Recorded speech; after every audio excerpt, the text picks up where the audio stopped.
तो स्टूडेंट्स हम लोगों ने स्टार्ट किया हुआ था, कल हमने स्टार्ट किया था अल्कोहल्स एंड फिनोल वाला चैप्टर। ठीक है।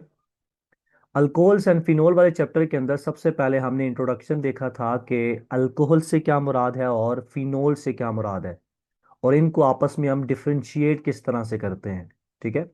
इससे एक इंपॉर्टेंट एमसीक्यूज बन सकता है, जो कि कल मैंने आपके साथ यानी डिस्कस किया था।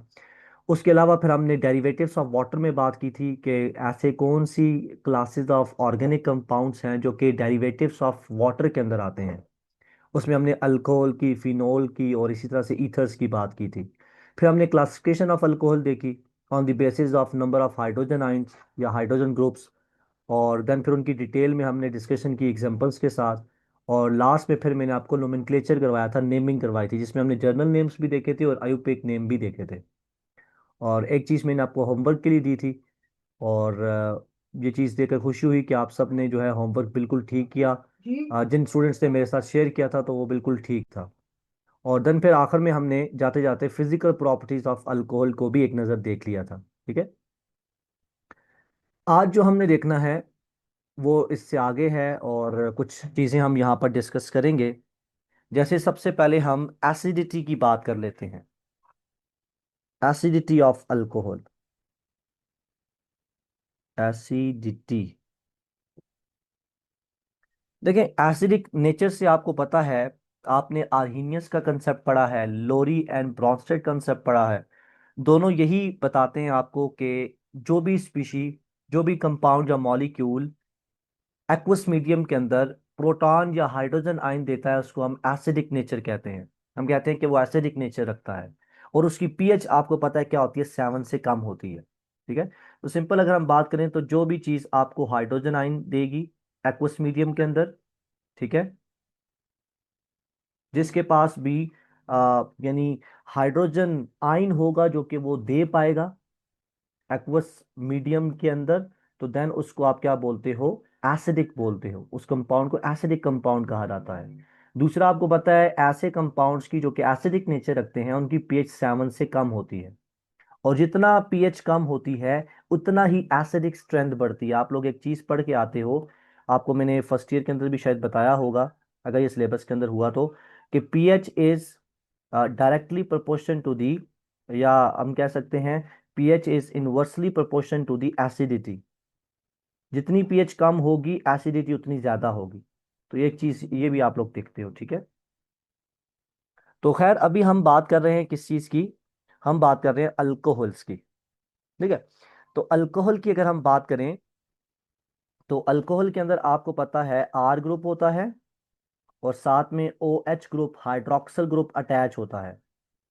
अगर इसी चीज को मैं ओपन करके लिखूं तो लेट्स सपोज मैं मीथानोल लेता हूं। मीथानोल के अंदर क्या होगा, 3 हाइड्रोजन होंगे कार्बन के साथ, दैट इज अल्फा कार्बन, जो कि किसके साथ अटैच है, ओ एच के साथ अटैच है। ओ एच ग्रुप को मैं इस तरह से सेपरेट करके लिखता हूं। ठीक है। अब यहां पर अगर आप लोग देखो तो ये जो बॉन्ड ओ एच बॉन्ड मैंने लिखा है ऑक्सीजन और हाइड्रोजन के दरमियान, ये हाईली पोलर बॉन्ड होता है। कैसा बॉन्ड होता है, पोलर। और ये पोलर क्यों होता है, क्योंकि यहां पर इलेक्ट्रोनेगेटिविटी डिफरेंस आपको देखने को मिलता है ऑक्सीजन और हाइड्रोजन के दरमियान। आप लोग जानते हो ऑक्सीजन बहुत ज्यादा इलेक्ट्रोनेगेटिव एलिमेंट है, इसके ऊपर पार्शियल नेगेटिव साइन आएगा, हाइड्रोजन के ऊपर पार्शियल पॉजिटिव साइन आएगा। सो इस इलेक्ट्रोनेगेटिविटी ऑफ हाइड्रोजन एटम की वजह से ये जो बॉन्ड होता है between the oxygen and hydrogen, ये वीक हो जाता है। और यहां से ये हाइड्रोजन क्या हो सकता है, रिमूव हो सकता है। और अगर ये हाइड्रोजन यहां से रिमूव होता है तो इस अल्कोहल को हम क्या बोलते हैं, एसिड बोलते हैं। और यही काम होता है कि ये जो ओ एच बॉन्ड होता है, ये due to the greater electronegativity of oxygen weak हो जाता है, जिसकी वजह से यहां से ये हाइड्रोजन जो है in the form of proton release हो जाता है या हाइड्रोजन आयन रिलीज हो जाता है। इस वजह से हम ये कहते हैं कि जो अल्कोहल्स होते हैं, they are slightly acidic. They are slightly acidic. अभी मैं ऑर्डर भी लिखूंगा डिफरेंट ऑर्गेनिक कंपाउंड्स का, एसिडिटी का ऑर्डर, तो वो भी आपने थोड़ा सा ध्यान में रखना होगा, उससे भी बाद बात एमसीक्यूज पूछा जाता है। ठीक है। अब यहां पर देखो, जैसे ही ये हाइड्रोजन यहां से रिलीज होगा तो हाइड्रोजन रिलीज होने को आपको क्या मिलेगा, आपको जो है आर ओ नेगेटिव आयन मिलेगा। ये जो आर ओ नेगेटिव एनाइन मिलता है, इसको एनाइन बोलते हैं ना, जब नेगेटिव चार्ज आता है किसी मॉलिक्यूल के ऊपर या एटम के ऊपर, उसको हम एनाइन बोलते हैं। तो दिस इज एनाइन। ये जो एनाइन बनता है जब डीप्रोटोनेशन होती है अल्कोहल से, डीप्रोटोनेशन बोलते हैं प्रोटॉन का निकल जाना, हाइड्रोजन प्लस आयन का निकल जाना, this is called as deprotonation. तो यहां पर मैं लिख भी देता हूं। तो जब डीप्रोटोनेशन होती है किसकी, अल्कोहल की, तो जो एनाइन आपके पास बनता है, this anion is called as, इस एनाइन को कहा जाता है alkoxide ion. This is very important. तो अगर कोई आपसे पूछ ले व्हाट इज अल्को ऑक्साइड, तो आप लोग उसको बता सको कि अल्को ऑक्साइड आयन ऐसे आयन को कहा जाता है जिसमें अगर अल्कोहल अपने हाइड्रोजन को रिमूव करेगा in the form of proton, तो वो जो ऑक्सीजन और हाइड्रोजन के दरमियान बनने वाला बॉन्ड था जो शेयरिंग ऑफ इलेक्ट्रॉन से बना था, वो दोनों के दोनों इलेक्ट्रॉन कौन ले लेगा, ये ऑक्सीजन ले लेगा, due to the greater electronegativity. इस वजह से जो एनाइन आपको मिलेगा, जो नेगेटिवली चार्ज ऑक्सीजन वाला आयन आपको मिलेगा, that is called as alkoxide ion. और ये जो अल्को ऑक्साइड आयन आपके पास होता है, ये लुईस बेस की तरह बिहेव करता है। ये किसकी तरह बिहेव करता है, लुईस बेस की तरह। आप लोग जानते हो लुईस बेस किसे कहते हैं, according to Lewis concept, base उन स्पीशीज को कहा जाता है, उन एटम्स या ग्रुप ऑफ एटम्स को कहा जाता है जो इलेक्ट्रॉन पेयर को डोनेट करने की एबिलिटी रखते हैं। आपने ये 10 क्लास के अंदर भी कंसेप्ट पढ़ा है, और आपने ये फर्स्ट ईयर के एसिड बेसिस एंड साल्ट्स वाले चैप्टर के अंदर भी ये चीज पढ़ी है। According to Lewis concept, bases ऐसी स्पीशीज को कहा जाता है जो इलेक्ट्रॉन पेयर डोनर होते हैं, जो इलेक्ट्रॉन पेयर को डोनेट करने वाले होते हैं। तो ये जो अल्को ऑक्साइड आयन बनता है, ये यहां पर लुईस बेस का काम करता है। और आ, यही चीज जो है आपने जहन के अंदर भी रखनी है। तो यहां पर अभी हम जो बात कर रहे हैं वो एसिडिक नेचर ऑफ अल्कोहल की बात कर रहे हैं। अब ये जो एसिडिक नेचर ऑफ अल्कोहल मैंने आपके सामने रखी, ये एसिडिक नेचर ऑफ अल्कोहल की वजह से ही आप लोग देखते हो कि जब हम इस अल्कोहल का रिएक्शन करवाते हैं, जैसे मैं आपके सामने लिखता हूं ROH, ये अल्कोहल में ले लिया, लेट्स सपोज इसका हम रिएक्शन करवाते हैं, आपकी बुक के अंदर लिखा हुआ भी है कि ये जब रिएक्शन करता है सोडियम या पोटेशियम मेटल के साथ, ठीक है, तो ये हमारे पास क्या बनाता है, अल्को ऑक्साइड आयन बनाता है। और वो जो सोडियम या पोटेशियम मेटल होता है, वो आपका उस आयन के साथ जुड़कर आगे साल्ट की फॉर्मेशन कर देता है। और आप लोग जानते हो साल्ट की फॉर्मेशन तभी होती है जब आप जो है एसिड और बेस को मिलाते हो। आपने 10 क्लास के अंदर साल्ट की प्रिपरेशन के 4 मेथड्स पढ़े, केपीके बुक के अंदर 4 मेथड्स लिखे हैं। उसमें से एक मेथड ये भी था कि आप जो है वो एसिड का रिएक्शन करवाते हो साल्ट के साथ। और आप यहां पर देख रहे हो ये मैं अल्कोहल ले रहा हूं, तो अल्कोहल यहां पर कौन सी नेचर रखता है, एसिडिक नेचर रखता है। तो जब ये इस मेटल के साथ मिलता है तो आपके पास साल्ट ही बनता है। साल्ट क्या बनेगा, RO, और आगे क्या आ जाएगा, Na। क्या है यहाँ पर, दिस इज द मेटल, ये पॉजिटिव फॉर्म है, ये नेगेटिव फॉर्म है। और प्लस यहाँ पर क्या चीज रिलीज हो जाती है, हाइड्रोजन गैस रिलीज हो जाती है। एरो हम इस तरह से ऊपर की तरफ डालते हैं, दिस शोज कि यहाँ पर जो हाइड्रोजन गैस बनी है वो यहाँ से क्या हो चुकी है, यानी उड़ चुकी है, खत्म हो चुकी है। तो जब भी हाइड्रोजन गैस रिलीज होती है रिएक्शन के अंदर, या आप लोगों की बुक्स के अंदर इस तरह से लिखा होता है कि जब मेटल किसी एसिड के साथ रिएक्शन करता है तो वो हाइड्रोजन गैस की फॉर्मेशन करता है। तो दिस कंफर्म्स कि आपका जो अल्कोहल है वो क्या है, एसिडिक नेचर रखता है। जैसे मेटल वाटर के साथ रिएक्शन करके हाइड्रोजन गैस को रिलीज करता है, इसी तरह से ये इस अल्कोहल के साथ रिएक्शन करके भी हाइड्रोजन गैस को क्या करता है, रिलीज करता है। This shows the acidic nature of alcohol. Clear. तो ये चीज आपको अच्छे तरीके से आनी चाहिए। अब मैं कुछ ऑर्डर के हवाले से भी बात करूंगा, पहले मैं देख लेता हूं आप लोग क्या बोल रहे हो। एक लोन पेयर हो साथ, हाँ वो तो बेस के बारे में आप बोलते हो ना कि उनके पास एक्स्ट्रा इलेक्ट्रॉन होते हैं, या तो नेगेटिव साइन होता है या तो उनके पास लोन पेयर ऑफ इलेक्ट्रॉन होते हैं। तो वो स्पीशीज जो है एज लुईस बेस बिहेव करती हैं। ठीक है। अब जरा मैं आपके सामने ऑर्डर लिखता हूं, order of reactivity of different organic compounds. तो मैं एसिडिटी का यहां पर ऑर्डर लिखता हूं, ये भी आपको आना चाहिए, एसिडिटी ऑर्डर। ठीक है। तो जैसे मैं आपके सामने लिखूं, जैसे लेट्स सपोज हम डिफरेंट कंपाउंड्स को ले लेते हैं। जैसे मैं मिनरल एसिड्स के साथ इनका जो है वो देखता हूँ। मिनरल एसिड्स जो है वो आप लोग जानते हो इनऑर्गेनिक एसिड्स को कहा जाता है, जिसकी एग्जांपल में कौन कौन आता है, मैं यहाँ पर लिख भी देता हूँ। इसकी एग्जांपल में HCl आता है, हाइड्रोक्लोरिक एसिड। इस तरह से नाइट्रिक एसिड आता है, इसी तरह से सल्फ्यूरिक एसिड आता है, ठीक है, कार्बोनिक एसिड आता है। ऑल दीज आर, और भी बहुत सारे हैं, all these are mineral acids. ये इनऑर्गेनिक एसिड्स होते हैं, ठीक है, जो ऑर्गेनिक इन नेचर नहीं होते।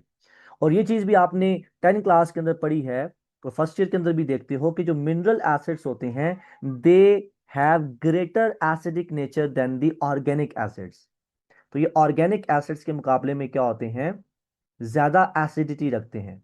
और ऑर्गेनिक एसिड कौन कौन से हैं, जरा उसकी बात मैं कर लेता हूं।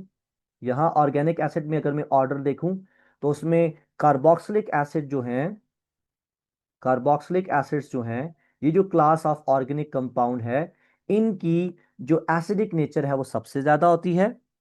फिर आपके पास दूसरे नंबर पर फिनोल्स आते हैं, फिनोल्स आते हैं जो इसी चैप्टर के अंदर हम पढ़ेंगे, इनकी दूसरे नंबर पर एसिडिक स्ट्रेंथ होती है। फिर तीसरे नंबर पर आपको वाटर दिखाई देता है एसिडिक स्ट्रेंथ में। वाटर भी याद रखना है ये इनऑर्गेनिक है, water is also inorganic, polar है लेकिन इनऑर्गेनिक है, ऑर्गेनिक नहीं है, मैं आपको पढ़ा चुका हूं ये बात भी, ठीक है। और वाटर के बाद अगर हम देखें एसिडिटी किसकी होती है, वाटर के बाद आपके पास आता है अल्कोहल, वाटर के बाद आता है आपके पास अल्कोहल। और जो लास्ट के अंदर हम लेते हैं वो अल्काइन लेते हैं। अगर आपने केमिस्ट्री ऑफ हाइड्रोकार्बन्स वाला चैप्टर पढ़ा होगा तो वहां पर मैंने अल्काइन की एसिडिक नेचर के बारे में भी बात की थी। जो टर्मिनल अल्काइन थे उनकी एसिडिटी के बारे में हमने बात की थी। तो ये अभी तक जितने भी कंपाउंड्स हमने पढ़े हैं या जो आगे हमने पढ़ने हैं उनमें एसिडिक जो ऑर्डर है वो ये पाया जाता है। मिनरल एसिड सबसे ज्यादा स्ट्रांग होते हैं ऑर्गेनिक एसिड्स के मुकाबले में। अगर हम देखें ऑर्गेनिक एसिड में सबसे ज्यादा स्ट्रांग कार्बोक्सिलिक एसिड होता है, फिर फिनोल्स आते हैं, फिर हम इनऑर्गेनिक की बात करें तो वाटर आता है स्ट्रेंथ वाइज, फिर अल्कोहल्स होते हैं, और सबसे आखिर में आपके पास अल्काइंस आते हैं। तो ये चीज आपको ध्यान में होनी चाहिए। और ये जो ऑर्डर मैंने लिखा है ये हम pKa वैल्यू की बेस पर लिखते हैं या Ka वैल्यू की बेस पर लिखते हैं।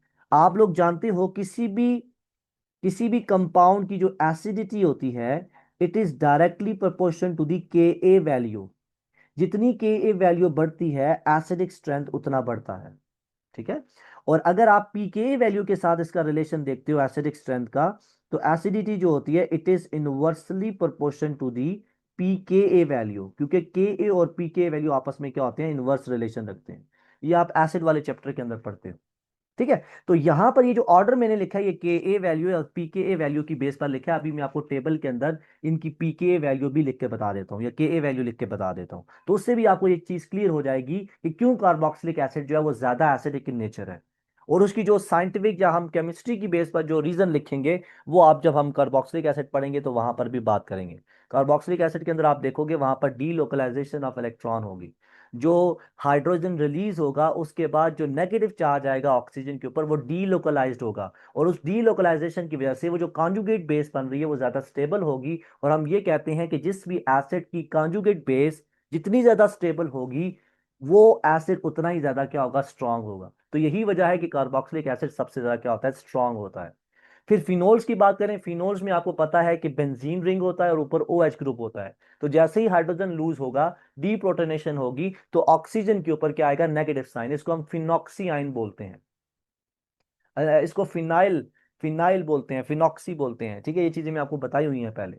अब ये जो ऑक्सीजन के ऊपर नेगेटिव चार्ज है ये बेंजीन रिंग के ऊपर पूरे जितने भी 6 कार्बन है उनके ऊपर क्या करेगा, यानी डीलोकलाइजेशन इसकी होगी, जिसकी वजह से ये भी क्या होते हैं, इनके कॉन्जुगेट बेसिस भी स्टेबल होते हैं, लिहाजा ये भी एसिडिक स्ट्रेंथ वाइज ज्यादा होता है। अल्कोहल के अंदर ऐसी डीलोकलाइजेशन नहीं पाई जाती। ऑक्सीजन के ऊपर ही नेगेटिव चार्ज होता है, जिसकी वजह से वो कॉन्जुगेट बेस इतनी स्ट्रांग या इतनी स्टेबल नहीं होती, लिहाजा इसकी एसिडिक स्ट्रेंथ क्या होती है, कम होती है। खैर ये आगे जब हम चलेंगे कार्बोक्सिलिक एसिड पढ़ेंगे, फिनोल्स पढ़ेंगे, तो उसमें ये और डिटेल में आपको स्ट्रक्चर बनाकर भी बता दूंगा, ठीक है। तो अभी मैंने जस्ट आपको जर्नल एक जो है वो आपके सामने रीजन रखी है ताकि आप लोग एक दफा सुन लो, आपके जहन के अंदर कुछ ना कुछ चीज इसके हवाले से बैठ जाए, ठीक है। अब हम बात करते हैं जरा टेबल की, जिसमें मैं क्या करता हूं, यहां पर कंपाउंड्स लिखता हूं, ठीक है। आगे जो है मैं उनका रिएक्शन लिखता हूं सोडियम के साथ, मेटल के साथ मीन्स यहां पर सोडियम हाइड्रोक्साइड मीन्स बेस ले रहा हूं, और यहां पर मैं सोडियम कार्बोनेट ले रहा हूं, और यहां पर उनकी मैं के ए वैल्यू ले रहा हूं, मीन्स एसिडिक स्ट्रेंथ ले रहा हूं। तो कंपाउंड्स में जैसे मैं सबसे पहले लिखता हूं आपके सामने कार्बोक्सिलिक एसिड, क्योंकि अभी हमने बात की है इनकी एसिडिक नेचर की, तो इसलिए इनके रिएक्शंस भी अभी मैं लिख रहा हूं, ठीक है, कार्बोक्सिलिक एसिड। साथ में हम फिनोल्स की बात करेंगे जो इसी चैप्टर के अंदर हमने पढ़ना है, और तीसरे नंबर पर हम अल्कोहल्स की बात करते हैं। ये तीन कंपाउंड्स और इनके इन रेजेंट्स के साथ रिएक्शंस को देख लेते हैं। अगर कार्बोक्सिलिक एसिड की बात करें तो क्योंकि ये बहुत ज्यादा एसिडिक इन नेचर होता है, तो ये सोडियम मेटल के साथ बड़ी आसानी से रिएक्शन करता है। और क्योंकि स्ट्रॉन्ग एसिड है तो ये स्ट्रॉन्ग बेस के साथ भी रिएक्शन करेगा और न्यूट्रलाइजेशन रिएक्शन करेगा। ये सोडियम कार्बोनेट के साथ भी रिएक्शन करता है, और इसकी के ए वैल्यू देखें तो ये 10⁻⁻² होती है, ठीक है। उसके बाद दूसरे नंबर पर बात करते हैं फिनोल्स की। फिनोल भी इतना स्ट्रॉन्ग इनफ होता है कि ये सोडियम मेटल के साथ रिएक्शन कर देता है। ये सोडियम हाइड्रोक्साइड के साथ भी, स्ट्रॉन्ग बेस के साथ भी रिएक्शन करता है, लेकिन ये सोडियम कार्बोनेट के साथ रिएक्शन नहीं करता। और इसकी अगर हम के ए वैल्यू की बात करें तो ये होती है 10⁻⁻10। और लास्ट में अगर हम अल्कोहल्स की बात करें तो अल्कोहल्स जो होते हैं ये सोडियम मेटल के साथ तो रिएक्शन करते हैं और हाइड्रोजन गैस की रिमूवल करते हैं, लेकिन ये इतने स्ट्रांग इनफ नहीं होते कि strong base like sodium hydroxide के साथ रिएक्शन करें, और ना ये सोडियम कार्बोनेट के साथ रिएक्शन करते हैं। और इनकी पीके वैल्यू को अगर हम देखें तो ये होती है 10⁻⁻16। अब ये जो तीन वैल्यूज मैंने आपके सामने लिखी हैं, इन तीनों वैल्यूज से आपको क्लियर कट शो हो रहा है कि जो के ए वैल्यू है, जो एसिड आयनाइजेशन कांस्टेंट की वैल्यू है फॉर द कार्बोक्सिलिक एसिड, वो सबसे ज्यादा है। दूसरे नंबर पर फिनोल की है, और तीसरे नंबर पर अल्कोहल की है। अब मैंने कार्बोक्सिलिक एसिड की वैल्यू को ज्यादा क्यों बोला है, क्योंकि यहां -2 है, जबकि अल्कोहल में -16 है। आप लोग मैथ के अंदर ये रूल पढ़ते हो कि जब भी किसी बड़ी वैल्यू के साथ नेगेटिव साइन आता है तो वो छोटी बन जाती है। तो अल्कोहल की वैल्यू सबसे छोटी है, कार्बोक्सिलिक एसिड की वैल्यू सबसे बड़ी है। और आपको मैंने अभी बताया था पिछली स्लाइड के ऊपर कि जो एसिडिटी होती है, this is directly proportion to the K a value. और ये चीज आपको शो कर रही है कि ये एसिडिक जो ऑर्डर होता है वो इसी ऑर्डर के अंदर होता है कि कार्बोक्सिलिक एसिड सबसे ज्यादा एसिडिक, फिर फिनोल और फिर अल्कोहल। और इनके रिएक्शंस भी एक टेबल के अंदर मैंने लिख दी हैं, ये भी चीजें आपको पता होनी चाहिए। क्लियर? तो ये चीज आपने जरा यहां पर समझनी है। फिर एक और ऑर्डर में आपके सामने लिख देता हूं, and the order is ease of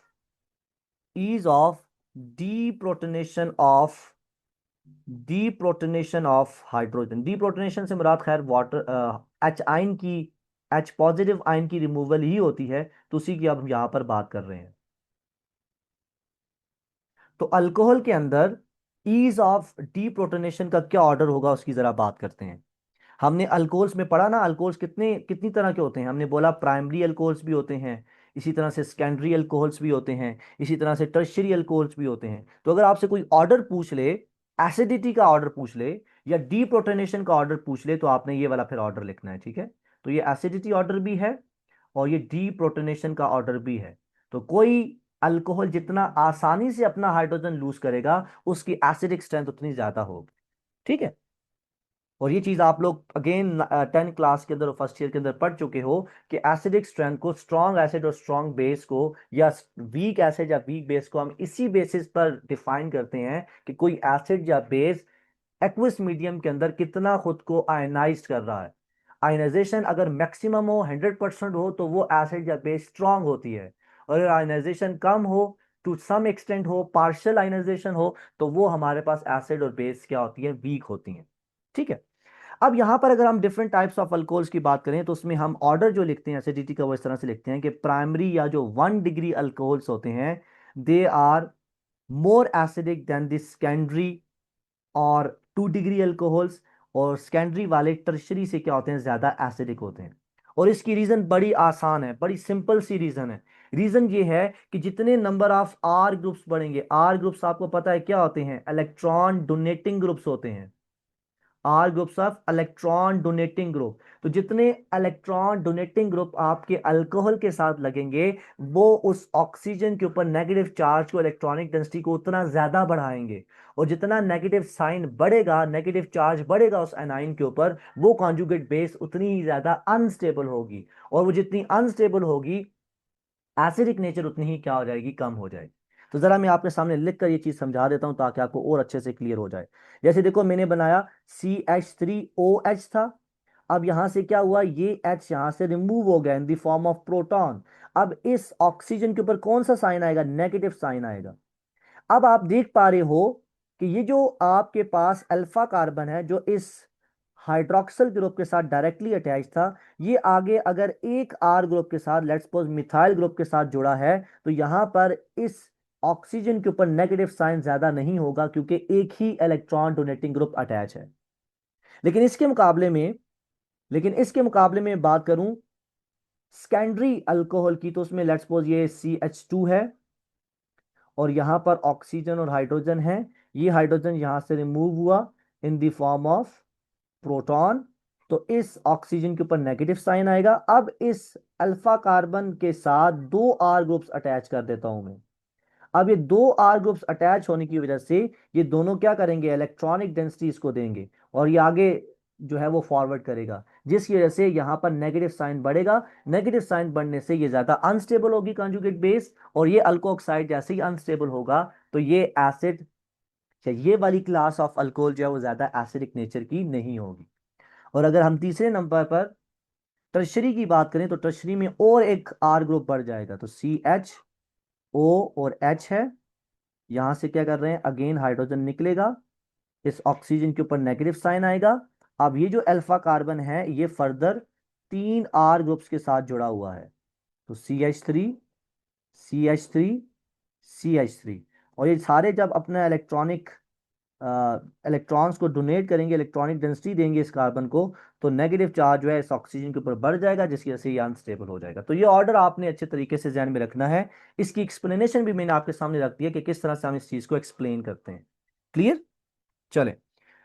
तो ये चीज आई होप कि आप लोगों को अब अच्छे तरीके से क्लियर हो गई।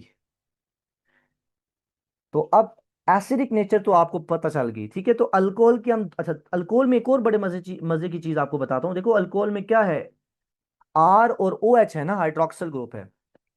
अब अल्कोहल में दो तरह से बॉन्ड ब्रेकिंग हो सकती है। एक ऐसे बॉन्ड ब्रेकिंग हो सकती है, लेट्स सपोज ये आर का कार्बन है और ओ है और आगे एच है, यहां पर भी आर है, ओ है और एच है।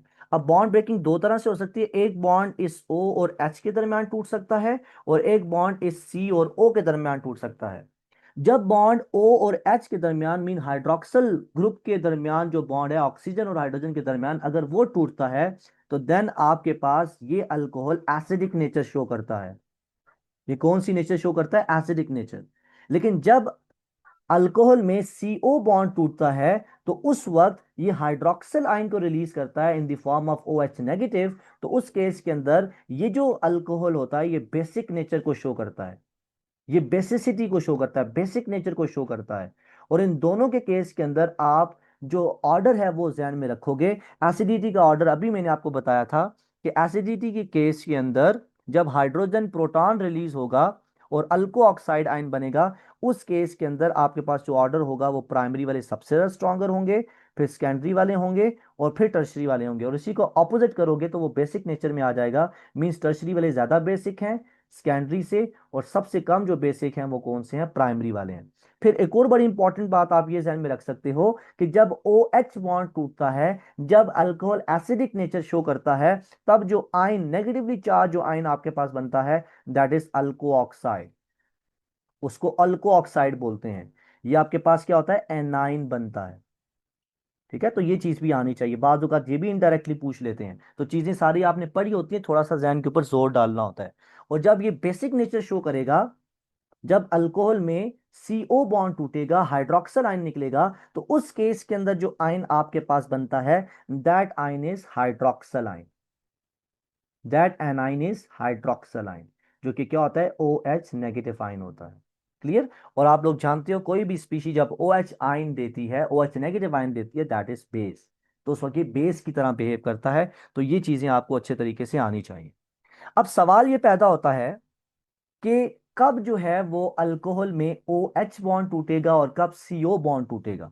तो इस चीज को जरा हम रिएक्टिविटी ऑफ अल्कोहल के अंदर डिस्कस करेंगे बड़ी डिटेल के अंदर। उससे पहले कुछ मैं टाइप्स ऑफ अल्कोहल आपको बता देता हूं, कॉमन टाइप्स ऑफ अल्कोहल जिनके नाम आपने ध्यान में रखने हैं, जिनसे रिलेटेड ऑलरेडी एमसीक्यूज पास पेपर्स के अंदर, नम्स के अंदर, आगा खान यूनिवर्सिटी के अंदर आ चुके हैं। जरा उनकी पहले बात कर लेते हैं। ठीक है, जैसे एक चीज में अगर आपके सामने लिखूं, मैंने मेंशन भी की हुई है डॉक्टर केमिस्ट्री बुक के अंदर भी, जैसे हम डी नेचर्ड, कुछ मैं आपके सामने अल्कोहल्स की कैटेगरीज रखता हूं, कुछ कॉमन नेम रखता हूं, जैसे हम बोलते हैं डी नेचर्ड अल्कोहल, डी नेचर्ड अल्कोहल। तो ये क्या होता है, इसकी बात करते हैं। फिर इसी तरह से हम बात करेंगे रेक्टिफाइड स्पिरिट की, रेक्टिफाइड स्पिरिट की। और फिर इसी तरह से हम बात करेंगे डिटेल में मीथानोल की, कि मीथानोल क्या होता है, इसके डिफरेंट नाम कौन कौन से हैं। और इसी तरह से फिर हम बात करेंगे इथानोल की, इथानोल की। जरा इनकी वन बाय वन जो है वो डिस्कशन करते हैं कि डी नेचर्ड अल्कोहल से क्या मुराद है, और इसी तरह से आगे जो फर्दर मैंने चीजें आपके सामने लिखी हैं वो क्या है। सबसे पहले डी नेचर्ड अल्कोहल की बात करें तो इसको मिथाइलेटेड स्पिरिट भी कहा जाता है। This is also called as methylated spirit. ठीक है, अब मिथाइलेटेड स्पिरिट क्या है, उसकी भी आगे चलकर बात करते हैं।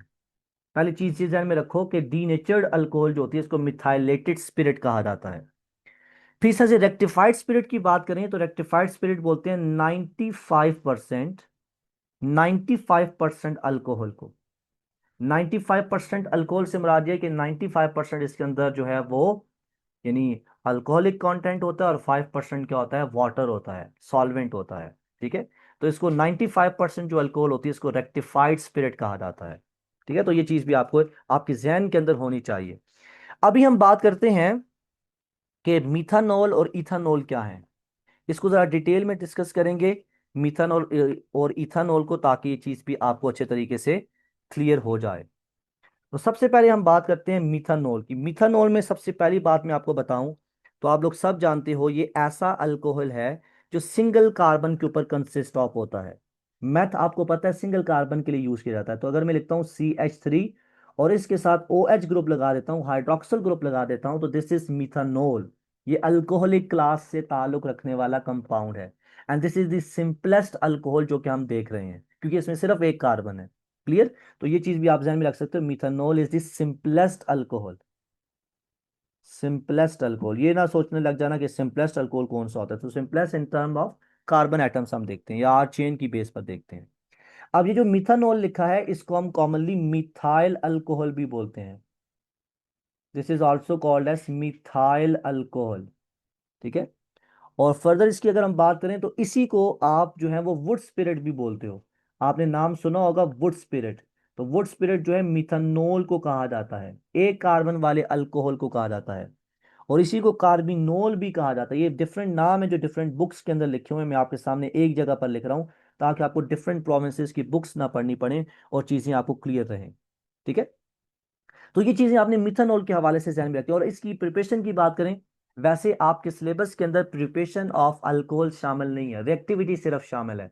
तो हम ज्यादा फोकस रिएक्टिविटी के ऊपर करेंगे, प्रिपरेशन को एज सच डिस्कस नहीं करेंगे। लेकिन मैं आफ्टर दी क्लास आप लोगों के साथ एक टेबल शेयर कर दूंगा डॉक्टर केमिस्ट्री बुक से, आप उसको एक नज़र देख लेना, आपको चीज़ें क्लियर हो जाएंगी। ठीक है, कि अगर खुदा ना खास्ता क्वेश्चन आ गया तो आपको आता हो। ठीक है, अब अच्छा मिथानॉल की थोड़ी सी अगर मैं बात कर लूँ इसकी प्रिपरेशन की, तो आप लोगों ने एक चीज़ पढ़ी होगी, आप लोगों ने क्या चीज़ पढ़ी थी, केमिस्ट्री ऑफ हाइड्रोकार्बन्स के अंदर मैंने आपको पढ़ाया था, उसको हम क्या बोलते हैं, वाटर गैस, वाटर गैस, जिसको आपने टाउन गैस भी कहा था, टाउन गैस। ठीक है, तो ये वाटर गैस है जो टाउन गैस होती है, ये क्या होती है आपके पास, ये carbon monoxide plus hydrogen gas का मिक्सचर होता है। तो ये जो वाटर गैस है टाउन गैस होती है, जिसको हम carbon monoxide plus hydrogen gas का मिक्सचर कहते हैं, इससे आगे आपके पास क्या बनाया जाता है, मिथानॉल बनाया जाता है। यानी इस टाउन गैस को या इस वाटर गैस का जब आप रिएक्शन करवाते हो इन the presence of zinc oxide, reaction भी चलो मैं आपके सामने लिख देता हूं। क्या होता है, कार्बन मोनोऑक्साइड दो हाइड्रोजन गैस के मॉलिक्यूल्स के साथ मिलता है जब इन द प्रेजेंस ऑफ, किसकी प्रेजेंस के अंदर, आप यहां पर जिंक ऑक्साइड को लेते हो और साथ में आप क्या लेते हो, क्रोमियम ऑक्साइड को। और ये जो रिएक्शन कैरी आउट होता है ये 450 डिग्री सेंटीग्रेड पर होता है, और जो प्रेशर आपको चाहिए होता है वो 150 to 200 ATM चाहिए होता है। तो इस जब ये रिएक्शन कैरी कैरी आउट होता है तो आपके पास क्या बनता है, मिथानोल बनता है, CH3OH। तो इसकी फॉर्मेशन होती है। तो खैर ये कुछ चीजें आपने मिथानोल के हवाले से ध्यान के अंदर रखनी है। दूसरे नंबर पर अगर हम बात करें दैट इज इथानोल, एथ बोलते हैं दो कार्बन वाले को। इसमें क्या फार्मूला होगा, C2H5 और OH होगा। अब आप देख पा रहे हो C2H5 को हम क्या बोलते हैं, इथाइल बोलते हैं, तो इसका कॉमन नेम क्या होगा, इथाइल। और आगे हाइड्रोक्सल ग्रुप है तो उसके लिए हम क्या लिख देंगे, अल्कोहल। तो इसका नाम हो जाएगा इथाइल अल्कोहल। क्लियर। अब उसके अलावा इसकी बात करें तो आपने एक लफ्ज सुना होगा, स्पिरिट ऑफ वाइन। जो स्पिरिट ऑफ वाइन होती है दैट इज योर इथानोल। और कॉमनली जो भी आप अल्कोहल देखते हो जो इजीली अवेलेबल होती है मार्केट के अंदर, दैट इज योर इथानोल। वो इथानोल होती है जिसको इथाइल अल्कोहल बोलते हैं। इसको स्पिरिट ऑफ वाइन भी कहा जाता है, इसको ग्रेन अल्कोहल भी कहा जाता है। तो ये डिफरेंट नाम है इन अल्कोहल्स के जो कि आपने जहन के अंदर रखने हैं। अगर इसकी फॉर्मेशन की बात करें तो इसकी फॉर्मेशन के बहुत सारे मेथड्स हैं। लेकिन अगर हम वर्ल्ड वॉर की बात करें, वर्ल्ड वॉर 1 या world war 2, I think world war 1 की बात है, उससे पहले जो इथेनॉल बनाया जाता था वो 95% तक फर्मेंटेशन से बनाया जाता था। जो फर्मेंटेशन का प्रोसेस होता है उसके थ्रू इस इथेनॉल को बनाया जाता था। लेकिन वर्ल्ड वॉर के बाद से और भी बहुत सारे इंडस्ट्रियल मेथड्स जो हैं वो डेवलप कर लिए गए हैं जिसके थ्रू आप इथेनॉल को बनाया जाता है। फर्मेंटेशन आप लोग जानते हो, it is the decomposition in the absence of oxygen, जिसको हम एनारोबिक डिकम्पोजिशन बोलते हैं। और फर्मेंटेशन के अंदर आप लोग जानते हो हम यीस्ट का इस्तेमाल करते हैं, बैक्टीरिया वगैरह का इस्तेमाल करते हैं, माइक्रो ऑर्गेनिजम्स का इस्तेमाल करते हैं। और उसके थ्रू क्या होता है, ये एक बायोकेमिकल प्रोसेस होता है।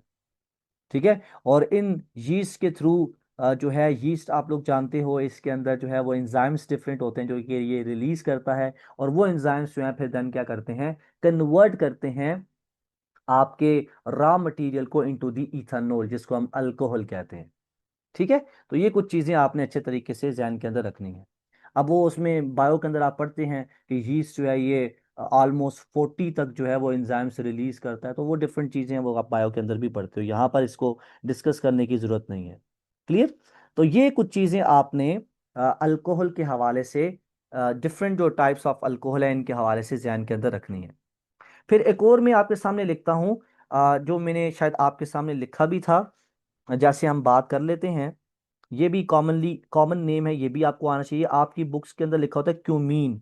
और ये एक दफा मैंने देखा था शायद ईटा के अंदर आया था या फिर आगा खान यूनिवर्सिटी के टेस्ट के अंदर आया था। क्यूमीन का आपको आयुपिक नेम आना चाहिए, that is isopropyl isopropyl benzene. इसको आइसोप्रोपाइल बेंजीन कहते हैं। आयुपेक नहीं, जर्नल नेम आप कह सकते हो, आइसोप्रोपाइल बेंजीन। अगर हम इसको ड्रॉ करना चाहें तो क्या होगा, बेंजीन आपको समझ आ गई, बेंजीन का जिक्र हुआ है तो इट्स मीन्स यहाँ पर क्या होगा, बेंजीन रिंग होगा। तो मैं इस तरह से आपके सामने बेंजीन रिंग बनाता हूं। ठीक है। इसमें alternative double and single bond होगा इस तरह से। और इस बेंजीन रिंग के साथ में क्या कर रहा हूं, CH लगा रहा हूं। और इस CH के साथ दो R group means methyl group लगा रहा हूं। अब आप देख पा रहे हो ये जो चेन आपके सामने है, जिसको मैं हाईलाइट कर रहा हूं, this is propyl group. Propyl क्यों है, क्योंकि 3 कार्बन है। और इसको आइसोप्रोपाइल क्यों बोला है, क्योंकि ये सेकंड कार्बन से बेंजीन के साथ अटैच है। तो दैट्स वाई इसका नाम है आइसोप्रोपाइल बेंजीन। और इसको कॉमनली क्या कहा जाता है, क्यूमीन कहा जाता है। तो ये चीज भी आपके जहन के अंदर होनी चाहिए। क्लियर। सो आई होप ये चीजें आपको क्लियर हो रही हैं। अब हम बात करते हैं रिएक्टिविटी ऑफ अल्कोहल की। नाउ द टॉपिक्स कम, और वो क्या है, reactivity of alcohols. Reactivity of alcohols की बात करें तो अल्कोहल्स में आप दो तरह की ब्रेक डाउन देखते हो, जैसा कि मैंने आपको बताया ROH ग्रुप है। इसकी ब्रेक डाउन आप दो तरह से देखते हो। एक आप, जैसे मैं R की जगह पर C लिख देता हूं क्योंकि R ग्रुप के अंदर आपको पता है कार्बन तो होगा ना। तो एक ये है कि ओ एच बॉन्ड टूटे, और दूसरा ये है कि सी ओ बॉन्ड टूटे।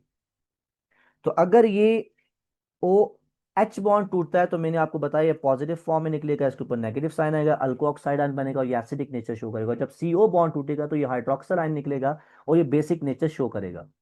अब यहां पर जो बात आपने सीखनी है वो ये है कि अल्कोहल के अंदर कब ओ एच बॉन्ड टूटेगा, कब ये एसिडिक नेचर शो करेगा और कब ये बेसिक नेचर शो करेगा। तो इसमें ये चीज आपने ध्यान में रखनी है, जब हम इलेक्ट्रोफाइल लाते हैं, जब हम क्या लाते हैं, इलेक्ट्रोफाइल, ठीक है, जब हम इलेक्ट्रोफाइल की बात करते हैं, इलेक्ट्रोफाइल आपको पता है ये क्या होता है, ये आपके पास जो इलेक्ट्रॉन डेफिशिएंट स्पीशी होती है उसको हम बोलते हैं इलेक्ट्रोफाइल। तो जब आप इलेक्ट्रोफाइल लाते हो तो वो इलेक्ट्रोफाइल जब अटैक करता है तो वो इस बॉन्ड के ऊपर करता है, जिसकी वजह से यहां से ये जो अल्कोहल के अंदर मौजूद H पॉजिटिव आयन होता है वो रिमूव होता है और इलेक्ट्रोफाइल आकर क्या हो जाता है, ऐड हो जाता है। ठीक है, तो इस केस के अंदर, इलेक्ट्रोफाइल के केस के अंदर, ये ओ एच बॉन्ड टूटता है और ये ओ एच बॉन्ड जो है फिर आगे फर्दर हम इसके रिएक्शंस देखते हैं। जब न्यूक्लियोफाइल की हम बात करते हैं, जिसके पास इलेक्ट्रॉन ज्यादा होते हैं, जो न्यूक्लियस लविंग होता है, जो पॉजिटिव सेंटर ढूंढ रहा होता है, वो जब अटैक करता है तो वो इस कार्बन के ऊपर करता है और कार्बन क्या कर देता है, अपना ऑक्सीजन के साथ बॉन्ड तोड़ देता है। तो यहां से जो ओ एच आयन है वो रिलीज हो जाता है, जिसकी वजह से ये बेसिक नेचर शो करने लगता है। तो न्यूक्लियोफाइल का अटैक इस कार्बन के ऊपर होता है, इलेक्ट्रोफाइल का अटैक इस ऑक्सीजन के ऊपर होता है, जिसकी वजह से ऑक्सीजन और हाइड्रोजन वाला बॉन्ड टूट जाता है। अभी हम बात कर रहे थे रिएक्टिविटी ऑफ अल्कोहल्स की, और उसमें मैंने आपको ये बात बताई कि ये यहाँ पर जो ब्रेकिंग ऑफ अल्कोहल है या जो क्लीवेज ऑफ बॉन्ड है, जो बॉन्ड का टूटना है अल्कोहल के अंदर, वो डिपेंड करता है कि आपका अटैकिंग रिएजेंट कौन सा है, आपका अटैकिंग रिएजेंट कौन सा है। तो अटैकिंग रिएजेंट की बेस पर आपके अल्कोहल के अंदर जो है वो बॉन्ड टूटता है। तो अगर आपका अटैकिंग रिएजेंट क्या होगा, इलेक्ट्रोफाइल होगा, इलेक्ट्रॉन डेफिशिएंट स्पीशी होगी, तो देन जो बॉन्ड है वो ओ एच टूटेगा। तो यहां पर आप एक लाइन लिख सकते हो, if your attacking reagent is electrophile then O H bond will be broken down. तो ओ एच बॉन्ड क्या होगा, ये ब्रेक होगा, और जैसे ही ओ एच बॉन्ड ब्रेक होगा तो इसके रिजल्ट के अंदर आपको कार्बोकेटाइन मिलेगा, and that is very important for the MCQs. ठीक है, तो जब ओ एच बॉन्ड टूटेगा अल्कोहल के अंदर, जब आप इलेक्ट्रोफाइल का अटैक करवाओगे, तो जो चीज आपको मिलेगी दैट विल बी कार्बोकेटाइन। अब ये कैसे बनता है वो आपको अभी मैं बताता हूं। ठीक है, अल्कोहल से कार्बोकेटाइन बनेगा, नहीं उल्टा तो नहीं बोल दिया, कार्बोकेटाइन नहीं बनेगा। जब आप ओ एच बॉन्ड को तोड़ते हो तो आपको अल्को ऑक्साइड आयन मिलता है, मैंने उल्टा बोल दिया। ठीक है, तो कौन सा आयन मिलेगा, अल्को ऑक्साइड आयन मिलेगा। तो ये करेक्शन कर लेता हूं मैं अभी। तो अब ये कैसे मिलता है, हमने पिछली स्लाइड के ऊपर बात की, लेकिन दोबारा से इसका करेक्शन आगे लिखेंगे। और जब आप न्यूक्लियोफाइल का अटैक करवाओगे तो न्यूक्लियोफाइल के अटैक होने पर जो कार्बन और ऑक्सीजन का बॉन्ड है ये आपस में टूटेगा, इसकी ब्रेकडाउन होगी, और इससे अब आपको क्या मिलेगा, कार्बोकेटाइन मिलेगा। कार्बोकेटाइन आप लोग जानते हो ये इंटरमीडिएट होता है जिसमें कार्बन के ऊपर पॉजिटिव साइन आ जाता है, इसको कार्बोकेटाइन कहा जाता है। अब इन दोनों रिएक्शंस को जरा मैं आगे लिखता हूं। लेट्स सपोज पहले रिएक्शन की हम बात करते हैं, जब न्यूक्लियोफाइल अटैक, जब इलेक्ट्रोफाइल अटैक करेगा, तो इलेक्ट्रोफाइल अगर एज अ अटैकिंग रिएजेंट है तो देन रिएक्शन किस तरह से होगा और क्या चीज बनेगी, जरा ये आप लोगों ने सीखनी है, अभी देखना है। तो मैं लेट्स सपोज आपके सामने क्या ले रहा हूं, अल्कोहल ले रहा हूं, लेट्स सपोज दो कार्बन वाला लेता हूं, दैट इज इथानोल। तो मैंने लिया CH3 CH2, और इसके साथ क्या चीज मौजूद है, OH मौजूद है। तो मैं इसको इस तरह से लिखता हूं, और अटैक किसका करवा रहा हूं मैं, इलेक्ट्रोफाइल का अटैक करवा रहा हूं। जैसे ही इलेक्ट्रोफाइल आएगा, तो क्योंकि आप लोग जानते हो यहां पर ऑक्सीजन की इलेक्ट्रोनेगेटिविटी ज्यादा होने की वजह से इसके ऊपर पार्शियल नेगेटिव साइन आएगा, इसके ऊपर पार्शियल पॉजिटिव। तो ये जो नेगेटिव साइन होगा ऑक्सीजन का ये इलेक्ट्रोफाइल के ऊपर अटैक होगा, या इलेक्ट्रोफाइल का आप डाल सकते हो, क्योंकि जब भी हम ऑर्गेनिक केमिस्ट्री के अंदर मैकेनिज्म करते हैं तो हमेशा हम नेगेटिव या इलेक्ट्रॉनिक डेंसिटी जिसके पास ज़्यादा होती है एटम की, उससे एरो डालते हैं इलेक्ट्रॉन डेफिशिएंट स्पीशी की तरफ। तो आप इस तरह से एरो डाल सकते हो, ठीक है। तो यहाँ पर अटैक जैसे ही होगा तो आपके पास क्या बन जाएगा, देखो यहाँ पर ये ओ एच बॉन्ड टूटेगा। ओ एच बॉन्ड जब टूटेगा तो ये एच पॉजिटिव की फॉर्म के अंदर यहाँ से आयन निकल जाएगा। दिस शोज कि ये जो हमने इथानॉल यूज किया है ये एसिडिक नेचर रखता है इन द प्रेजेंस ऑफ इलेक्ट्रोफाइल। तो आपके पास क्या चीज बन जाएगी, CH3, CH2, और साथ में ऑक्सीजन है जिसके ऊपर कौन सा साइन है, नेगेटिव साइन, और प्लस क्या चीज आपको मिल गई, हाइड्रोजन आयन। अब ये जो नेगेटिवली चार्ज आयन आपको मिला है, this anion is called as alkoxide ion. इसको अल्को ऑक्साइड आयन कहा जाता है, ठीक है। तो इसको मैं यहां पर जरा ठीक करके लिख देता हूं, इसको अल्को ऑक्साइड आयन कहा जाता है। और क्योंकि ये दो कार्बन वाला है तो इसको आप क्या बोलोगे, इथो ऑक्साइड आयन बोलोगे। तो दो कार्बन वाला है तो इसको आप क्या बोलोगे, इथो ऑक्साइड आयन। क्लियर। तो ये किस केस में बनता है, जब इलेक्ट्रोफाइल का अटैक होता है। और दूसरे नंबर पर हम बात करते हैं जब आपका न्यूक्लियोफाइल का अटैक होगा तो फिर क्या होगा। सो अगर न्यूक्लियोफाइल का अटैक करवा रहे हो, जो इलेक्ट्रॉन रिच स्पीशी होती है, जब वो एज अ जब वो एज अ अटैकिंग रिएजेंट इस्तेमाल होगी तो उस केस के अंदर क्या कुछ बनेगा, जरा उसकी भी बात कर लेते हैं। तो मैं आपके सामने अगेन जो है वो अल्कोहल ले रहा हूं, दो कार्बन वाला। अब इसमें मैं क्या कर रहा हूं, ओ एच इस तरह से शो कर रहा हूं, ठीक है। और इसमें रिएक्शन किसके साथ करवा रहा हूं, न्यूक्लियोफाइल के साथ। अब जैसे ही न्यूक्लियोफाइल अटैक करना है न्यूक्लियोफाइल ने, तो ये CO बॉन्ड जो है वो टूटेगा। उसकी वजह ये है कि न्यूक्लियोफाइल जो है वो इलेक्ट्रॉन डेफिशिएंट स्पीशी के ऊपर ऊपर अटैक करता है। और यहाँ पर ऑक्सीजन की इलेक्ट्रोनेगेटिविटी ज़्यादा है, उसके ऊपर पार्शियल नेगेटिव साइन आएगा, और इस साथ वाले अल्फा कार्बन के ऊपर पार्शियल पॉजिटिव साइन आएगा। तो ये जो न्यूक्लियोफाइल है इस अल्फा कार्बन के ऊपर क्या करेगा, अटैक कर देगा। जैसे ही अटैक करेगा तो आपको क्या मिलेगा, जरा आप लोगों ने देखना है। ये सबसे पहले स्टेप के अंदर क्या होगा, CO बॉन्ड टूटेगा। CO बॉन्ड टूटने पर आपको मिलेगा CH3, CH2, और इस CH2 के ऊपर ये जो कार्बन है इसके ऊपर पॉजिटिव साइन आएगा, क्योंकि यहां पर OH बॉन्ड टूटा है, यानी CO बॉन्ड टूटा है, और in the form of hydroxyl ion यहां से निकल गया है ऑक्सीजन। ठीक है। तो साथ में क्या चीज बन जाएगी, हाइड्रोक्सल आयन बन जाएगा। अब ये जो आपके पास कंपाउंड बना है जिसमें आप देख पा रहे हो कार्बन के ऊपर पॉजिटिव साइन है, इसको कहा जाता है carbocation. This is called as carbocation. और क्योंकि ये दो कार्बन वाला है तो आप इसको इथाइल कार्बोकेटाइन भी कह सकते हो, या इसको सिंपली आप प्राइमरी कार्बोकेटाइन भी बोलते हो। प्राइमरी क्यों बोला है, क्योंकि इसके इसमें जिस कार्बन के ऊपर पॉजिटिव साइन है वो आगे सिर्फ एक ही R ग्रुप के साथ अटैच है, लिहाजा इसको हम प्राइमरी या 1 डिग्री कार्बोकेटाइन भी कहते हैं। ठीक है। तो ये चीजें आपने कुछ समझनी है इस हवाले से। अब ऑर्डर बड़े इंपॉर्टेंट है, ऑर्डर्स आपको आने चाहिए कि जब हम इलेक्ट्रोफाइल का अटैक करवाएंगे तो उस केस के अंदर जो रिएक्शंस हमारे पास होंगे उसमें ऑर्डर क्या होगा इन अल्कोहल्स का। और जब हम न्यूक्लियोफाइल को करेंगे, अटैक करवाएंगे, तो तब अल्कोहल का ऑर्डर क्या होगा, रिएक्टिविटी ऑर्डर क्या होगा। तो मैं दोनों के रिएक्टिविटी ऑर्डर यहां पर लिख देता हूं। इसमें से भी MCQs आपसे पूछा जा सकता है, reactivity order of alcohols when electrophile is used as a attacking reagent. और इसी तरह से न्यूक्लियोफाइल को जब हम यूज करेंगे एज अटैकिंग रिएजेंट तो रिएक्टिविटी ऑर्डर क्या होगा, ये आपने सीखना है। तो सबसे पहले इलेक्ट्रोफाइल की हम ऑर्डर की बात कर लेते हैं। इसमें ऑर्डर ये होता है कि जो आपका मिथाइल अल्कोहल है इसकी रिएक्टिविटी सबसे ज्यादा होती है, जिसको हम 0 डिग्री अल्कोहल भी कह सकते हैं। दूसरे नंबर पर जो आता है हमारे पास, दैट इज प्राइमरी अल्कोहल, इसकी रिएक्टिविटी होती है। फिर हमारे पास सेकेंडरी अल्कोहल की रिएक्टिविटी होती है। और सबसे आखिर में रिएक्टिविटी किसकी होती है, टर्शरी अल्कोहल की होती है। अगेन ये चीज आप लोग खुद एक्सप्लेन कर सकते हो कि ये ऑर्डर हमें क्यों मिला है। इसलिए मिला है कि जब हमारे पास इलेक्ट्रोफाइल अटैक करता है तो हमारे पास अल्को ऑक्साइड आयन बनता है, और ये अल्को ऑक्साइड आयन में ऑक्सीजन के ऊपर क्या है, नेगेटिव साइन है।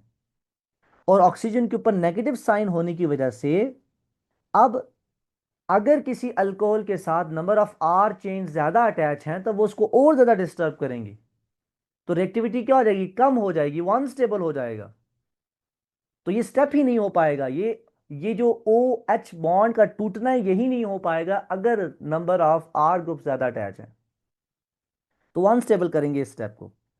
तो लिहाजा हम ये कहते हैं कि वो अल्कोहल जिसमें नंबर ऑफ आर ग्रुप्स कम है, उनमें अल्को ऑक्साइड आयन जो बनेगा वो ज्यादा क्या होगा, स्टेबल होगा, और इस वजह से उनकी रिएक्टिविटी भी क्या होगी, ज्यादा होगी। अब स्टेबिलिटी से यहां पर यह मुराद नहीं है कि जो हमने इससे पहले डिस्कशन की थी कि stability is inversely proportion to reactivity, कोई चीज स्टेबल होगी तो वो कम रिएक्टिव होगी। तो आप बोलोगे सर ये आप बोल रहे हो एक साइड पर कि ये स्टेबल है और दूसरी जगह पर बोल रहे हो इनका रिएक्टिविटी ऑर्डर ज्यादा होगा। तो यहां पर ये बात आपने समझनी है कि वो स्टेप कैरी आउट होता है जिसके रिजल्ट के अंदर जो प्रोडक्ट हमें मिलता है वो स्टेबल होता है। तो ये ओ एच बॉन्ड उस केस में टूटेगा जब आपका जो अल्को ऑक्साइड आगे बनना है वो स्टेबल होगा, तभी ये स्टेप ज्यादा से ज्यादा हो पाएगा, इसकी यील्ड ज्यादा होगी, ये जो अल्को ऑक्साइड बनना है वो ज्यादा होगा तब ये। और ये कब होगा, जब ये अल्को ऑक्साइड क्या होगा, स्टेबल होगा। और ये होता है जब मिथाइल अल्कोहल लेते हो या आप प्राइमरी अल्कोहल लेते हो। ठीक है, तो ये चीज आपने समझनी है। और इसी के मुकाबले में अगर हम न्यूक्लियोफाइल का अटैक करवाते हैं और उस केस में अगर हम रिएक्टिविटी ऑर्डर की बात करते हैं, तो उस केस में आपने इसी ऑर्डर को रिवर्स कर देना है। टर्शरी अल्कोहल जो होते हैं दीज आर, इनकी जो रिएक्टिविटी होती है वो सबसे ज्यादा होती है, फिर सेकेंडरी अल्कोहल की होती है, फिर उसके बाद आपके प्राइमरी अल्कोहल की होती है, और सबसे आखिर में अब जो आता है वो मिथाइल अल्कोहल आता है। और अगेन ये ऐसा सिनेरियो हमें क्यों देखने को मिलता है, क्योंकि आप लोग जानते हो कि जब हम न्यूक्लियोफाइल का अटैक करवाते हैं तो न्यूक्लियोफाइल के अटैक होने पर हमें कार्बोकैटाइन मिलता है। और कार्बोकैटाइन में क्या होता है, कार्बन के ऊपर पॉजिटिव साइन होता है, और उस पॉजिटिव साइन को तभी कम किया जा सकता है जब उस पॉजिटिवली चार्ज कार्बन के साथ नंबर ऑफ आर ग्रुप ज्यादा अटैच होंगे। और नंबर ऑफ आर ग्रुप ज्यादा अटैच होते हैं किसके केस के अंदर, टर्शरी अल्कोहल के केस के अंदर, इसलिए कार्बोकैटाइन को ज्यादा स्टेबल ये टर्शरी अल्कोहल करते हैं, लिहाजा रिएक्टिविटी ऑर्डर ये फिर हो जाता है। क्लियर। तो ये दोनों ऑर्डर्स आपने बड़े अच्छे तरीके से ध्यान के अंदर रखने हैं। अब हम आ जाते हैं इनके रिएक्शंस के ऊपर, और रिएक्शंस को जरा डिटेल के अंदर बड़े अच्छे तरीके से यहां पर डिस्कस कर लेते हैं, ताकि ये सारी चीजें आपको क्या हो जाएं, अभी के अभी क्लियर हो जाएं। अगेन यहां पर जो मैं रिएक्शंस आप लोगों को करवाऊंगा वो टेबल्स की फॉर्म के अंदर करवाऊंगा, ताकि रिएक्शंस आपके लिए याद करना क्या हो जाए, आसान हो जाए। तो अभी जो हम सबसे पहले रिएक्शंस देखेंगे अल्कोहल के, उसमें हम ब्रेकिंग ऑफ सीओ बॉन्ड की बात करेंगे। Breaking of C O bond, C O bond जब टूटेगा अल्कोहल के अंदर तो फिर क्या होगा, और आप लोगों को पता है सीओ बॉन्ड तब टूटेगा जब आप न्यूक्लियोफाइल का अटैक करवाओगे। तो ये न्यूक्लियोफिलिक रिएक्शंस होते हैं, these are nucleophilic reactions of alcohol. ये अल्कोहल के न्यूक्लियोफिलिक रिएक्शंस भी आप इनको कह सकते हो, क्योंकि न्यूक्लियोफाइल अटैक करेगा और सीओ बॉन्ड को क्या करेगा, ब्रेक करेगा। और इसमें ऑर्डर क्या है वो भी अभी मैंने आपको बताया कि प्राइमरी वाले सबसे कम इनकी रिएक्टिविटी होगी, फिर सेकेंडरी वालों की, और फिर टर्शरी। तो टर्शरी वाले सबसे ज्यादा करेंगे क्योंकि इसमें कार्बोकेटाइन की फॉर्मेशन होगी। अब जब ये बेसिक चीजें आपको पता है तो आप अब इस तरह के रिएक्शंस को आसानी से लिख सकते हो, कोई मुश्किल नहीं, आप अपना जो प्रोडक्ट है उसको प्रेडिक्ट कर सकते हो। तो सबसे पहले सीओ बॉन्ड जब टूटेगा अल्कोहल के अंदर तो these reactions are nucleophilic reactions of alcohol, इसकी जरा बात कर लेते हैं। तो मैं क्या करूंगा, यहां पर एक साइड पर रिएक्शन का नाम लिखूंगा, रिएक्शन नेम, फिर यहां साथ में क्या लिखूंगा, रिएक्टेंट्स लिखूंगा। यही तरीका आपने अपनी ऑर्गेनिक केमिस्ट्री को प्रिपेयर करने में यूज करना है, आपके रिएक्शंस मिक्सअप नहीं होंगे, आपको चीजें आसानी से याद रहेंगी, रिवीजन आपकी इफेक्टिव हो जाएगी। तो यही काम आप अपनी डेली रूटीन के अंदर कर सकते हो, एक पेज के ऊपर लिखे रिएक्शंस और उसको अपनी स्टडी टेबल के सामने चिपका दिया, और डेली बेसिस पर जब आप उससे गो थ्रू होगे तो चीजें आपको याद रहेंगी, भूलेंगी नहीं। तो अब इस टेबल को जरा फिल करते हैं। सबसे पहले रिएक्शन नेम की बात करते हैं। सबसे पहले केस के अंदर हम देख रहे हैं अल्कोहल के रिएक्शन विद हाइड्रोजन हैलाइड, यानी जब हम हाइड्रोजन हैलाइड के साथ HX के साथ रिएक्शन करवाएंगे अल्कोहल का, तो ये जो रिएक्शन अल्कोहल का HX के साथ होगा, हाइड्रोजन हैलाइड के साथ होगा, इसमें न्यूक्लियोफिलिक रिएक्शन इन्वॉल्व होता है। न्यूक्लियोफिलिक से मुराद ये है कि HX के अंदर जो X नेगेटिव आयन होगा वो एज अ न्यूक्लियोफाइल काम करेगा और वो अटैक करेगा CO bond of the alcohol और उसको ब्रेक करके आगे आपको प्रोडक्ट देगा। और इस केस के अंदर जो आपका अल्कोहल होगा वो एज बेसिक नेचर यहां पर शो कर रहा होगा, क्योंकि वो हाइड्रोक्सल को यहां से रिमूव करेगा, CO बॉन्ड टूटेगा। तो जब आप रिएक्शन करवाते हो इसका HX के साथ, तो रिएक्टेंट्स कौन से हैं? रिएक्टेंट्स तो आपको पता है, अल्कोहल लेंगे हम।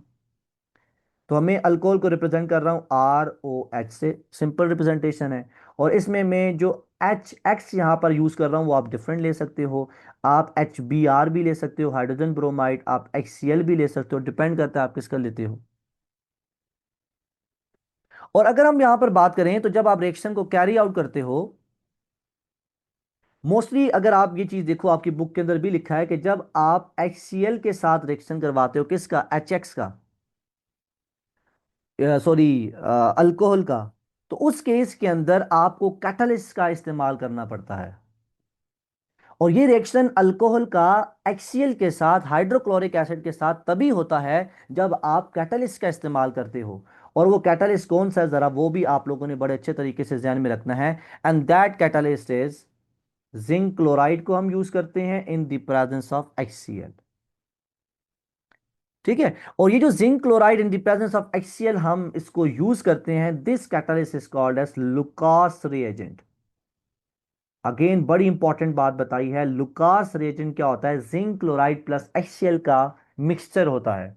और इसको हम यूज करते हैं तभी HCl के साथ रिएक्शन हो पाता है, अल्कोहल का वैसे रिएक्शन नहीं होता। और अगर हम अल्कोहल का रिएक्शन HBr के साथ देखें तो ये ऐसे भी हो सकता है, ठीक है, ये इन द प्रेजेंस ऑफ एसिड हो जाता है। अब प्रोडक्ट आपको क्या मिलता है, उस प्रोडक्ट की हम बात करेंगे। लेट्स सपोज मैं अल्कोहल का रिएक्शन इस HBr के साथ कंसिडर कर रहा हूं, तो HBr के साथ जब रिएक्शन होगा तो आपको जो प्रोडक्ट मिलेगा वो RBr होगा। RBr से मुराद दिस इज अल्काइल हैलाइड। और क्योंकि आगे ब्रोमो ग्रुप अटैच है, ब्रोमाइड आयन अटैच है, तो उसको हम अल्काइल ब्रोमाइड भी कह सकते हैं। तो इन रिएक्शन से आपको यह पता चला कि जब आप अल्कोहल का रिएक्शन हाइड्रोजन हैलाइड के साथ करवाते हो तो उस केस के अंदर आपको अल्काइल हैलाइड मिलता है।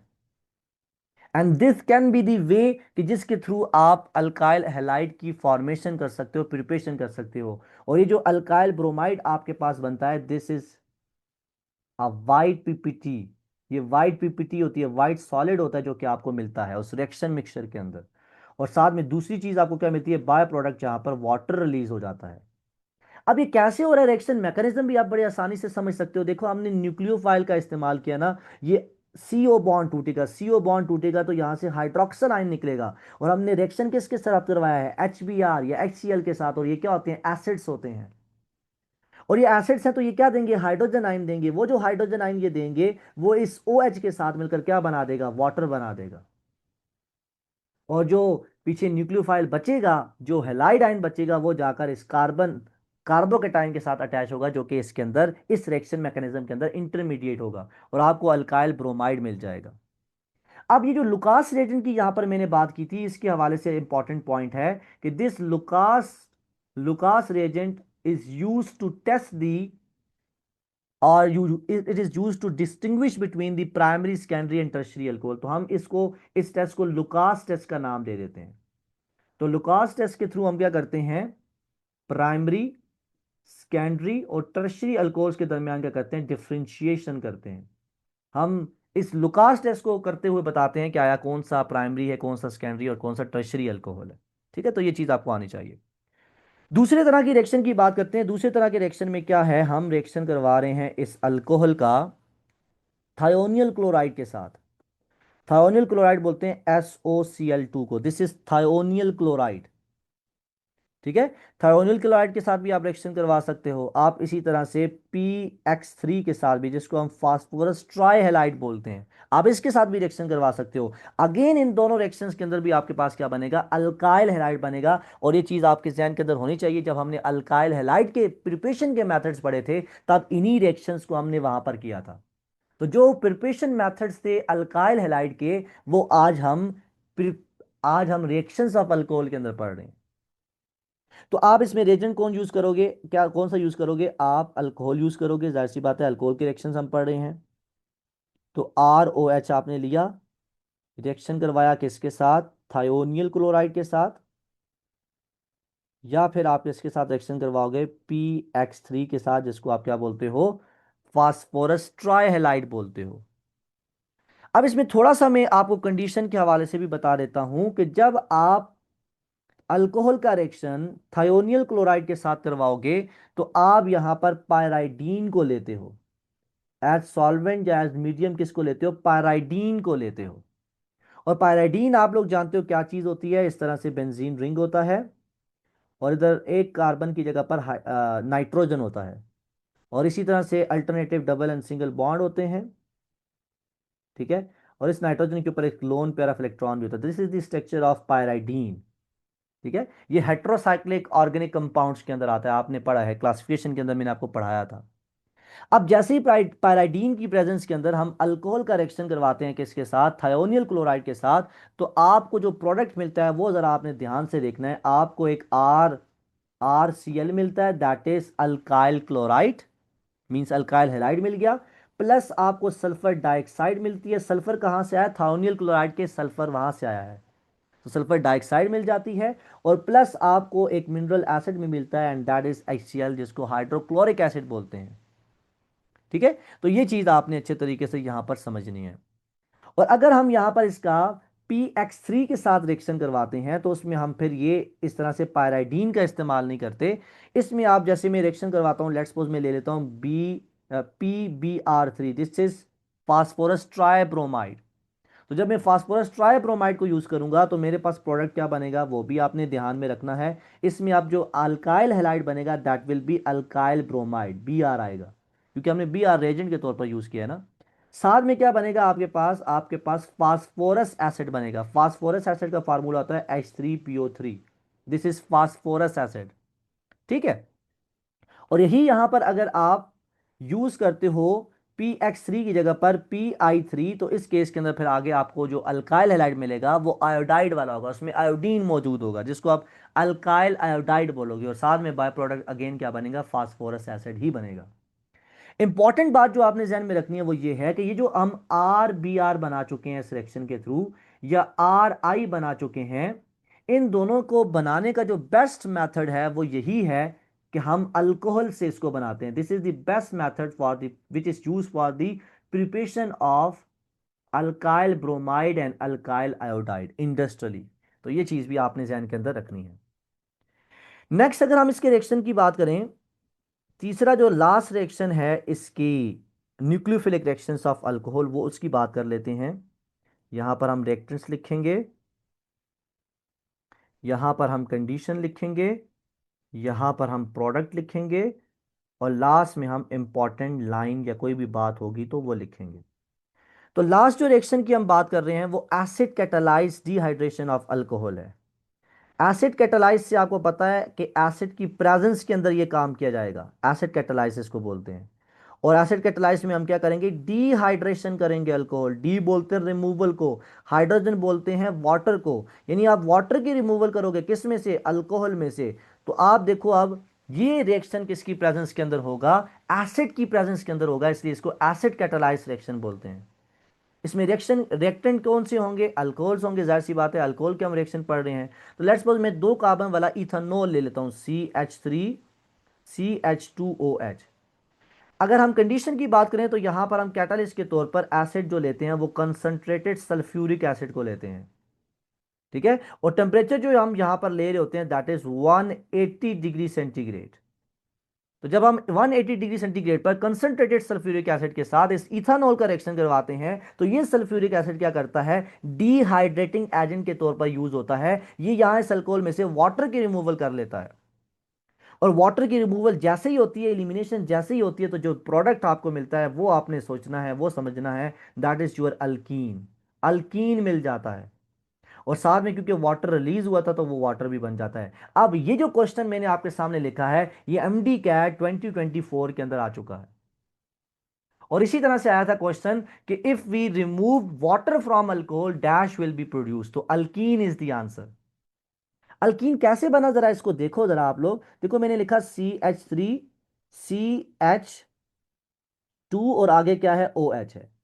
जब हम बोल रहे हैं कि हम एसिड की प्रेजेंस के अंदर डिहाइड्रेशन करवाएंगे तो इसमें क्या होगा फिर, इसमें इस अल्फा कार्बन पर से ये हाइड्रोक्सिल ग्रुप रिमूव होगा, और ये जो बीटा कार्बन है इससे बीटा एलिमिनेशन होते हुए एक हाइड्रोजन यहां से निकल जाएगा। तो इससे हाइड्रोजन जाएगा, इससे OH जाएगा, तो क्या बन जाएगा, वाटर यहां से निकल जाएगा। दोनों के पास एक एक वैलेंसी क्या हो जाएगी, खाली हो जाएगी। तो ये क्या करेंगे, आपस में बॉन्ड बना लेंगे और डबल बॉन्ड की फॉर्मेशन होते हुए अल्कीन की फॉर्मेशन हो जाएगी और साथ में वाटर रिलीज हो जाएगा। ठीक है, तो ये चीज आपने बड़े अच्छे तरीके से समझनी है। और यही अगर हम बात करें, इसी को अगर मैं इसको जरा मैं रिलेज कर देता हूं, ठीक है, ये मैंने समझाने के लिए आपको यहां पर लिखा है। और यही अगर हम रिएक्शन करवा रहे हैं, यही इथानॉल ले रहे हैं लेट्स सपोज, लेकिन अब मैं कंडीशन को चेंज कर रहा हूं, मैं कंसंट्रेटेड सल्फ्यूरिक एसिड ही ले रहा हूं, लेकिन मैं क्या कर रहा हूं, मैं यहां पर टेम्परेचर कम ले रहा हूं, 140 डिग्री सेंटीग्रेड ले रहा हूं। तो आप लोगों की बुक ये कहती है कि जब आप कंसंट्रेटेड सल्फ्यूरिक एसिड का रिएक्शन अल्कोहल के साथ करवाते हो इन the presence of 140 degree centigrade, तो आपके पास जो प्रोडक्ट बनता है that is di ethyl ether. तो आपको डाई इथाइल ईथर मिल जाता है। आप जाहिर सी बात है डाई इथाइल बनेगा तो हम 2 मोल लेंगे किसके, यहां पर अल्कोहल के, तो डाई इथाइल ईथर की फॉर्मेशन हो जाएगी। यानी ये जो CO बॉन्ड होगा यहां से टूटेगा, 2 हाइड्रोक्सल यहां से, देखो मैं आपको इस रिएक्शन को भी करके बता देता हूं। ये CH3 CH2OH है, और ये दूसरे का OH है, CH2 है और CH3 है। अब रिएक्शन में क्या होगा, यहां पर कंडेंसेशन का प्रोसेस होगा, तो एक जो अल्कोहल होगा वो OH देगा, एक जो अल्कोहल होगा वो H देगा, इस तरह से वाटर यहां से रिमूव होगा, ये आपस में जोड़ेंगे और हमारे पास क्या बन जाएगा, di ethyl ether C2H5O C2H5 बन जाएगा। This is di ethyl ether. तो इस तरह से बन जाएगा। और ये जो रिएक्शन आपके सामने हुआ है, this reaction is called as condensation reactions. Condensation के अंदर यही होता है कि 2 मोनोमर्स मिलते हैं, उनमें एक स्मॉल मॉलिक्यूल वाटर या अमोनिया रिलीज होती है और वो आपस में बॉन्ड बना लेते हैं और इस तरह से हमारे पास एक कम्प्लेक्स मॉलिक्यूल बन जाता है। तो यहाँ पर कंडेंसेशन ही हो रही है, यहाँ पर वाटर ही क्या हो रहा है, दो के अंदर दो अल्कोहल के मॉलिक्यूल से रिलीज हो रहा है। ठीक है। तो इस तरह से डाई इथाइल ईथर बन रहा है। और इस इंपॉर्टेंट पॉइंट में आप ये लिख सकते हो कि यहां पर क्या हो रही है, कंडेंसेशन हो रही है। तो बड़े सिंपल सिंपल से रिएक्शंस हैं, छोटे छोटे से कंसेप्ट्स हैं जो कि आपको यहां पर आने चाहिए। तो these are the nucleophilic reactions of alcohol, जो कि डिटेल के अंदर मैंने आपको बता दिए। सर कोई भी नहीं है इधर सारे, खैर है, कोई बात नहीं है, इसमें आप पढ़ें तो आप चीज़ों को सीखें। उनके नेटों का इशू होगा इस वजह से, क्योंकि आज 9 मुहर्रम है तो उनके नहीं चल रहे होंगे। तो हमने क्लास तो लेनी है ना, तो वो रिकॉर्डेड फॉर्म में देख लेंगे, कोई इशू नहीं है। ठीक है, तो आप देखें, समझे चीज़ों को। तो यहाँ तक आपको क्लियर हो गया, आगे बढ़ें फिर।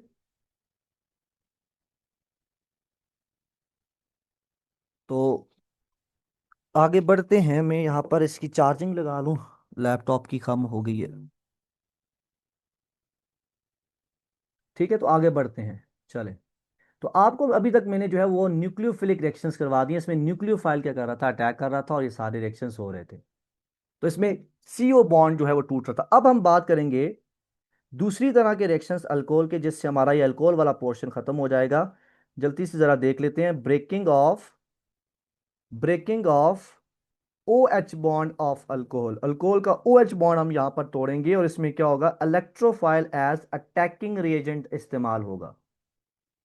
और आपको पता है, अभी मैंने बताया भी था पीछे, कि जब अटैकिंग रिएजेंट के तौर पर आप लोग यूज करोगे इलेक्ट्रोफाइल को, तो उस केस के अंदर OH बॉन्ड की ब्रेकडाउन होगी। और जब OH बॉन्ड की ब्रेकडाउन होगी तो हमारे पास क्या चीज बनेगी, अल्को ऑक्साइड आयन बनेगा, नेगेटिवली चार्ज आयन बनेगा।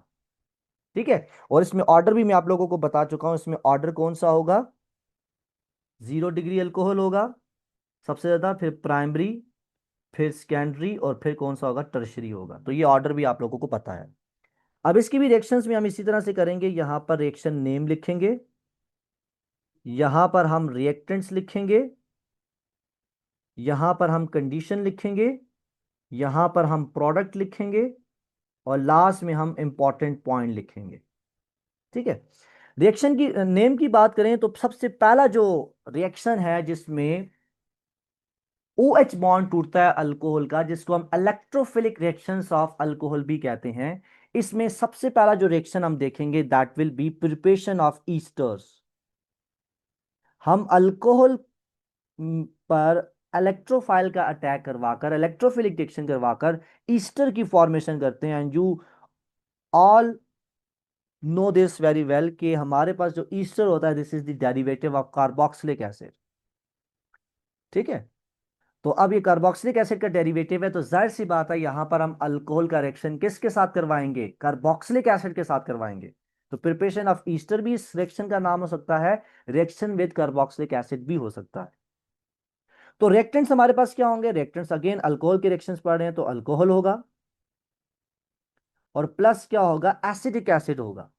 लेट्स सपोज मैं यहां पर अल्कोहल के तौर पर क्या ले लेता हूं, इथानोल ले लेता हूं। इथानोल में आपको पता है 2 कार्बन होते हैं। अब इस इथानोल का रिएक्शन में लेट्स सपोज किसके साथ करवा रहा हूं, कार्बोक्सिलिक एसिड में एसिडिक एसिड के साथ करवा रहा हूं, जिसमें 2 कार्बन होते हैं और कार्बोक्सिलिक फंक्शनल ग्रुप होता है। और यहां पर जो कंडीशन हम यूज करेंगे, कंडीशन के लिए हम एसिड इस्तेमाल करते हैं दैट इज सल्फ्यूरिक एसिड। और ये जो रिएक्शन होता है, ये रिएक्शन आपका रिवर्सिबल रिएक्शन होता है, ये फॉरवर्ड डायरेक्शन और बैकवर्ड डायरेक्शन दोनों के अंदर मूव कर सकता है। और इस रिएक्शन के होने पर आपको क्या चीज मिलती है, CH3 COO C2H5 means ethyl acetate आपको मिल जाता है।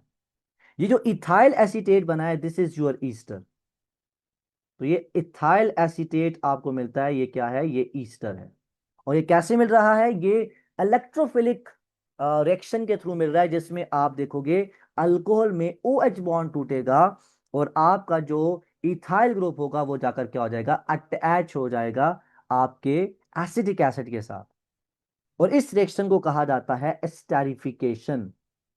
अगर आपसे पूछा जाए व्हाट इज एस्टेरिफिकेशन, तो आप बोलोगे esterification is the reaction in which we form or produce ester by reacting alcohol with the carboxylic acid. तो जब भी आप कार्बोक्सिलिक एसिड को अल्कोहल के साथ रिएक्शन करवाते हो तो उस प्रोसेस को स्टेरिफिकेशन कहा जाता है।